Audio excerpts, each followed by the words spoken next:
দুদিন পরে একটা দিবস আসবে, যে দিবসে এই বিশ্বের কোটি কোটি মানুষ আল্লাহ পাকে সরাসরি অবাধ্য হবে। এমনভাবে অবাধ্য হবে যে মানুষের জায়গায় থাকবে না।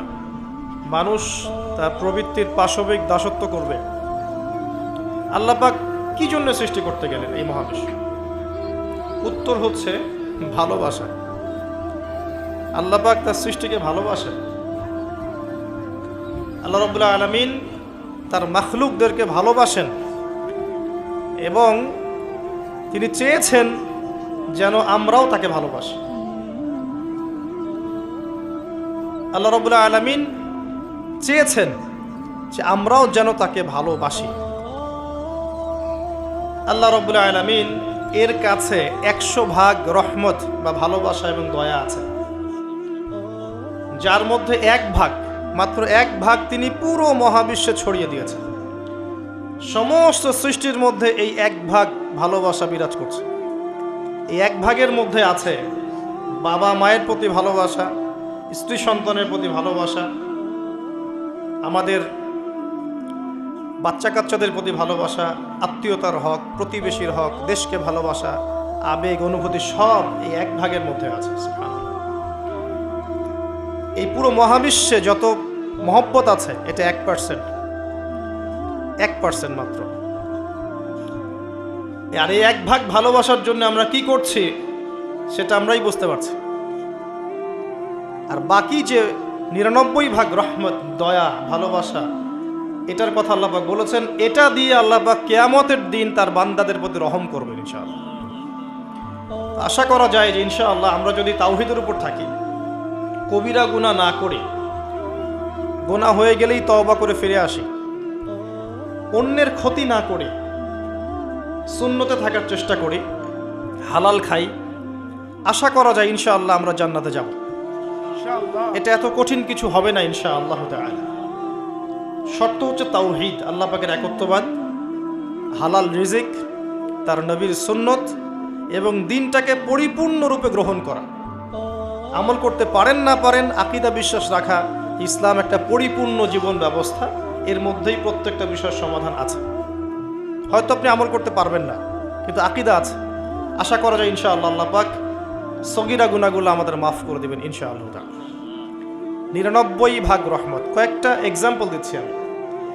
একজন ব্যক্তি ছিলেন বনু ইসরাইলের মধ্যে, সেই ব্যক্তি 99টা খুন করেছিল, 99টা মার্ডার করার পরে সে চিন্তা করেছে তওবা করবে। তার তওবা আছে কি না এটা জিজ্ঞেস করার জন্যে তিনি অনেক মানুষের কাছে ঘুরেছেন। তাকে সবাই নেগেটিভ উত্তর দিয়েছে। এক পর্যায়ে গিয়ে সে একজন আবেদকে জিজ্ঞাসা করেছে, আবেদকে যে বেশি বেশি ইবাদত করে। আবেদ কিন্তু সেই ব্যক্তি নয় যে আলেম, কথা বুঝতে পারছেন? আলেম তার কাছে জ্ঞান থাকে এবং জ্ঞান অনুযায়ী সে আমল করে, আর আবেদের কাছে খুব একটা বেশি জ্ঞান থাকে না, কিন্তু সে ইবাদত করে। এই আবেদকে সে জিজ্ঞাসা করেছিল, আমার কি তওবা হবে? সে আবেদ বলেছিল যে তুমি 99টা খুন করেছো, তোমার কিসের তওবা? তো সে ব্যক্তি এই আবেদকেও খুন করে 100টা মার্ডার পূর্ণ করেছিল। এরপরে তার মধ্যে আবার তওবার চেতনা আসে। তাকে জানানো হয় অমুক জায়গায় একজন আলেম আছেন, তার কাছে গিয়ে প্রশ্ন করো, তিনি উত্তর দিবে। সে আলেম তাকে জানালো যে হ্যাঁ, তোমার তওবা করার সুযোগ আছে, তুমি খালেস অন্তরে আল্লাহর কাছে তওবা করতে পারো, আল্লাহ চাইলে তোমাকে মাফ করতে পারো। এবার সে তওবা করলো, করার পরে কি করতে হবে পরামর্শ চাইলো। আলেম তাকে বলল, তুমি এই এলাকা থেকে চলে যাও, অনেক দূরে হিজরত করো, যেখানে যাতে করে আগের হিস্ট্রির সাথে তোমার কোনো সম্পর্ক না থাকে, আগের জীবনের সাথে তোমার সম্পর্ক না থাকে, নতুন জীবন গঠন করো। সে যেতে যেতে রাস্তায় মারা গেল এবং আল্লাহ রাব্বুল আলামিন জান্নাতের ফেরেশতা এবং আযাবের ফেরেশতা দুজনকেই পাঠালেন। এই দুজন ফেরেশতা তারা তার আত্মাকে নিয়ে ঝগড়ায় লিপ্ত হলো, কে তার রূহটা কবজ করবে, কে তার রূহটা নিয়ে যাবে। আর আপনারা জানেন, যদি রূহটা নিয়ে যায় আযাবের ফেরেশতা, তার মানে কি? তার ফয়সালা কি? জাহান্নাম। জান্নাতের ফেরেশতা নিয়ে গেলে ফয়সালা জান্নাত ইনশাআল্লাহ। তো আল্লাহ রাব্বুল আলামিন এখানে একটা কৌশল করলেন। আল্লাহ পাক রাস্তাটাকে লম্বা করে দিলেন। সে তওবার জন্য যতটুকু এসেছিল এই রাস্তাটাকে আল্লাহ পাক লম্বা করে দিলেন ওই রাস্তার চেয়ে যে রাস্তার থেকে সে যাচ্ছিল। আল্লাহ পাক কৌশল করে তাকে মাফ করে দিলেন।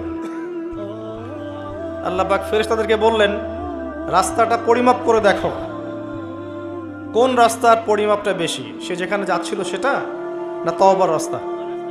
তো তওবার রাস্তার লম্বা বেশি দেখালো, এতে করে আল্লাহ পাক তাকে মাফ করে দিলেন। আলহামদুলিল্লাহ, আল্লাহ পাকের দয়া। একজন মহিলা ব্যভিচারিণী, ব্যভিচার বোঝেন তো? আমি আবার আপনাদের ভাষা খুব একটা বুঝতে পারছি না। তো জিনা, জিনা তো বোঝেন, হারাম সম্পর্ক, কাছে আসার গল্প শুনেছেন? কাছে আসার গল্প কার কাছে? একজন গায়রে মাহরাম পুরুষ একজন গায়রে মাহরাম মেয়ের কাছে যাবে, এই হলো গল্প। জিনা, ব্যভিচার। একজন ব্যভিচারিণী মহিলা একবার এক কুকুরকে পানি পান করিয়েছিল। কুকুরটা অনেক তৃষ্ণার্ত ছিল, সে তার মোজা খুলে কুয়ার ভিতরে নিয়ে সেখান থেকে পানি তুলে কুকুরকে পান করিয়েছে। এই আমলটার কারণে আল্লাহ পাক এই ব্যভিচারী মহিলাকে মাফ করে দিয়েছে। আরেকজন ব্যক্তি, তিনিও বানু ইসরাইলের। বানু ইসরাইল কারা ছিলেন তো? কারা? রোহিঙ্গারা? কারা? বানু ইসরাইল কারা? কার সন্তানদেরকে বানু ইসরাইল বলা হয় বলেন? শুধু ওয়াজ শুনলে হবে না তো, কিছু শিখতে হবে তো। ইব্রাহিম আলাইহিস সালামের দুই ছেলে, কয় ছেলে? একজনের নাম হচ্ছে ইসমাঈল আলাইহিস সালাম, একজনের নাম হচ্ছে ইয়াকুব আলাইহিস সালাম, সরি ইসহাক আলাইহিস সালাম। ঠিক বলেছেন, মাঝে মাঝে এভাবে বলতে হয় যাতে আপনি সঠিক বলছেন না ভুল বলছেন বোঝা যায়। একজনের নাম কি? ইসমাঈল, আরেকজনের নাম ইসহাক। ইসহাক আলাইহিস সালামের ছেলের নাম হচ্ছে ইয়াকুব আলাইহিস সালাম। কথা বুঝতে পারছেন? আর ইয়াকুব আলাইহিস সালামের বংশধরদেরকে বলা হয় বানু ইসরাইল। এবার মনে থাকবে ইনশাআল্লাহ। তো এই বানু ইসরাইলদের মধ্যেই বেশিরভাগ নবী এসেছেন। ইউসুফ, দাউদ, সুলাইমান, মুসা, ঈসা সব বানু ইসরাইলের মধ্যেই। শত শত নবী সব বানু ইসরাইলের মধ্যেই। আর ইসমাঈল আলাইহিস সালামের বংশে এসেছেন সর্বশেষ একজন নবী, তার নাম মুহাম্মদুর রাসূলুল্লাহ সাল্লাল্লাহু আলাইহি ওয়াসাল্লাম। তো বানু ইসরাইলের আরেকজন ব্যক্তি, সে প্রচণ্ড পাপ করেছিল সারা জীবনে। মৃত্যুর আগে সে তার সন্তানদেরকে বলেছে যে আমি যখন মারা যাব আমার দেহটাকে আগুনে পুড়িয়ে ফেলবে, পুড়িয়ে অর্ধেক ছাই সমুদ্রে ভাসিয়ে দিবে আর অর্ধেক ছাই বাতাসে উড়িয়ে দিবে। আমি যত পাপ করেছি আল্লাহ পাক যদি আমাকে ধরতে পারেন তাহলে আমার আর রক্ষা নাই। তার ধারণা যে আল্লাহ তাকে ধরতে পারবে না, এটা ওর ধারণা। আকিদা কুফরি না? কুফরি বোঝেন না? যে বিশ্বাস করে যে আল্লাহ তাকে আবার পুনরুত্থিত করতে পারবেন না, এই আকিদা কি ইমানের আকিদা না কুফরি? আকিদা কুফরি। কুফরি আকিদা নিয়ে সে তার সন্তানদেরকে ওসিয়ত করছে। তার মৃত্যুর পর সন্তানরা তাই করলো। করার পরে আল্লাহ রাব্বুল আলামিন সাগরকে আদেশ করলেন ছাইগুলোকে জমা করে দাও, এবং বাতাসকে আদেশ করলেন ছাইগুলোকে জমা করে দাও। হাদিস কিন্তু সহিহ। প্রকৃতি আল্লাহর কথা শোনে না? প্রকৃতি আল্লাহর কথা শোনে না? এই বিশাল সাগর আপনাদের আল্লাহর আদেশেই আপনার পা ধুয়ে দিচ্ছে। আপনি সামনে গিয়ে দাঁড়ান, আল্লাহর হুকুমে এই বিশাল শক্তিশালী সাগর আপনার পা ধুয়ে দিবে না? কিন্তু আল্লাহ যখন ওকে আদেশ করবেন যে আমার বান্দারা সবাই ইয়াবা খায়, আমার বান্দারা সব মাদক খায়, আমার বান্দারা সব জেনা করে, আমার বান্দা বান্দিরা এখানে পতিতা বৃত্তিতে লিপ্ত হয়েছে, জেনায় লিপ্ত হয়েছে, আমার বান্দা বান্দিরা এখানে নগ্ন হয়ে ঘুরছে, নামাজ কালাম পড়ছে না, তুমি এদের সবাইকে ভাসিয়ে দাও। সাগর ওই দিন আপনাকে ভাসিয়ে দিবে। সাগর তার কথা শুনবে না? প্রকৃতি আল্লাহর কথা শোনে। তো এই প্রকৃতি জড়ো করে দিল ছাইগুলো। জড়ো করে দেওয়ার পরে আল্লাহ পাক ওই ব্যক্তিকে আবার জীবিত করে বললেন যে তুমি এই কাজটা কেন করেছিলে? কোন কাজ? মৃত্যুর পরে ছাই বানিয়ে উড়িয়ে দেওয়ার কাজটা কেন করেছিলে? তখন সেই ব্যক্তি বলছে, মিন খাশিয়াতিকা ইয়া রাব্বি, হে আল্লাহ, আমি আপনার ভয়ে এই কাজটা করেছি। আল্লাহ পাককে সে আরো একটা সেন্টেন্স বলেছে। আল্লাহ পাক ওটা হাদিসের মধ্যে নিয়ে এসেছেন। তিনি বলেছেন, আমি আপনার ভয়ে করেছি কি করি নাই, হে আল্লাহ, আপনি তো সেটা ভালো করেই জানেন। কথা বুঝতে পারছেন? তো আল্লাহ পাক বললেন, ঠিক আছে, আমি তোমাকে মাফ করে দিলাম।